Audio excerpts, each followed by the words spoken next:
Hey YouTube, Dosm Writer here. This is going to be the next installment in my Dosm Sentai 45 series in which I do Super Sentai related videos all year long of various different topics in honor of the 45th anniversary. I started with my own personal story of getting into Super Sentai, and this week is kind of going to be a free-form discussion on like why you should watch it, why I would recommend it. And it's kind of an interesting question to answer because I feel like there's two people to try to pitch to. One, someone who's never seen it before, and then two, maybe someone that's a Power Rangers fan that has been thinking about getting into it or whatnot. And it's kind of harder to recommend it to start off to somebody that's never been into Toku or Power Rangers, because Toku and Power Rangers format is a very unique niche thing.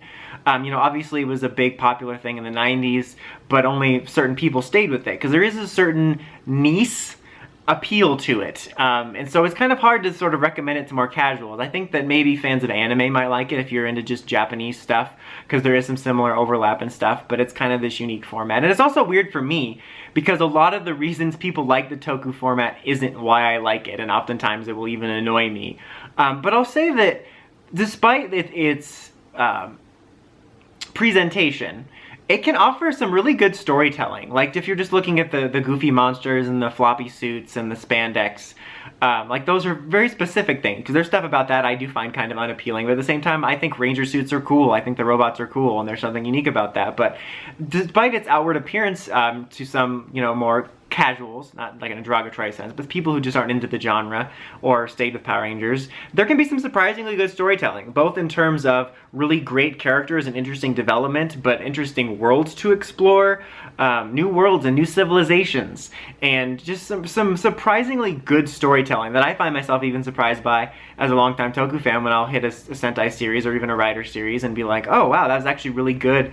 And there's some that end up being just good shows that you wouldn't necessarily expect you to like that genre. So I would say that, you know, I'll just be honest and say I wouldn't necessarily recommend it to a casual. Like if someone was asking me shows to recommend, there's about 1,000 things I'd recommend first. Why should I watch Super Sentai, Dosm? Don't.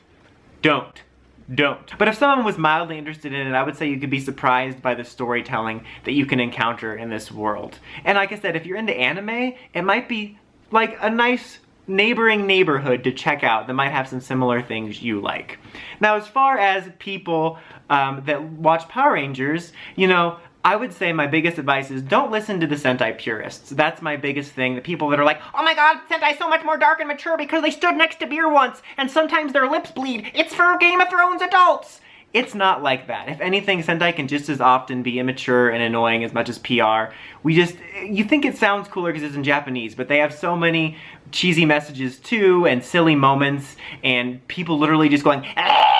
in your face, and just shouting nonsense catchphrases like, the potato gun is the key to hope's flowers of kids' dreams. So, you know, it's not Game of Thrones. But they admittedly do have, at times, some more mature and more in-depth storytelling, just because of the nature of the culture being different and kids' TV standards being different, especially as of recent years. And I was trying to think, like, the biggest reason to get into Sentai if you're a Power Rangers fan is it's just more to enjoy.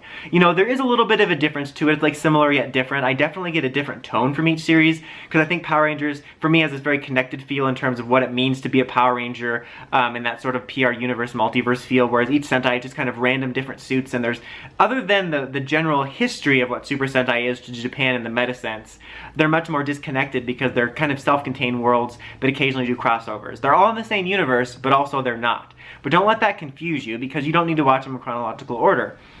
I'm getting away from the point though. But the point is it's just more to enjoy. There's just so many new worlds to explore, and that's what excited me about getting into Sentai as a Power Rangers fan, is that suddenly, for every Power Rangers suits that I liked or didn't like or just exist, there's now 2 entire worlds of stories to explore. And that was really exciting. So for Mystic Force and Magi Ranger and Bokenger and Overdrive and, you know, Die Ranger and MMPR is totally different because that's like half new suits, half not.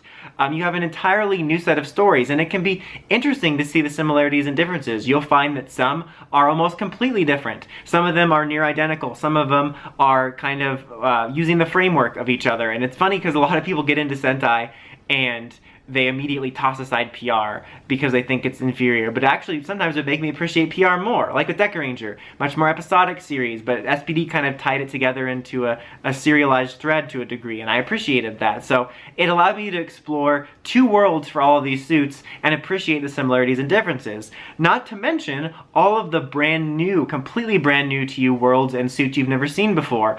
All of the teams before Ranger that we've, outside of new powers, never touched. So that's going to be entirely new content, almost like watching an entire new Power Ranger season. And not to mention all the ones we skipped. Like you have Ranger, which is in the weird in-between. Kaku Ranger 2 is in a weird in-between, because even though we use their aesthetics, that's still like getting to experience an entirely brand new show. And as of this video, ones we've skipped like Tokyuger and Q Ranger and Loop Pat, in more of the modern sense. And there's just an entirely new world to explore. And so if you're someone like me that is into the Power Rangers format and the aesthetics of the henshins and the suits and the spandex and just the general vibe of it, you just suddenly have this whole new world to explore. And you know, like I said, the storytelling can be surprisingly great, and everyone's going to find different things they like. Some people just like the action, some people like the team-ups, some people like the teamwork messages. It just kind of depends on what appeals to you. But if you like Power Rangers, I definitely encourage you to give it a shot, and I think it's never been more accessible. Like when I started, I talked about my first video, it was harder to find some of that stuff, but especially with the Sentai DVDs, that's just a great place to start. People always ask which ones to get into. Maybe I'll do a separate video on that, but just which ones I would maybe recommend.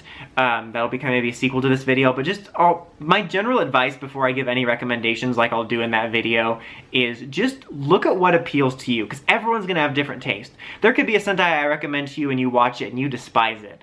And there could be a Sentai I despise that I wouldn't recommend, but you check out anyway and you love it. So there's so many different themes and tones and stories that I would just take a look at them, which one appeals to you aesthetically or storytelling wise, and then just go from there. Because like I said, outside of them kind of screwing around with some team-up stuff in recent years, there's no continuity between the shows. They all start fresh. So you can watch Bokenger, and then you can go back and watch Battle Fever J if you want. There's no continuity there. So that is my video on why and how I would recommend Super Sentai to people. Like I said, maybe I'll do a follow-up to this one about some specific recommendations and then go from there. Thanks again to everyone watching this series and all your suggestions. Keep them coming in the comments if you want to. Like I said, I might not get to all of them this year, but it provides me some good Sentai ideas for the future. Until next time, like, comment, subscribe, and climb the steps and ring that bell so you can see my videos. Dosm Rider, signing out.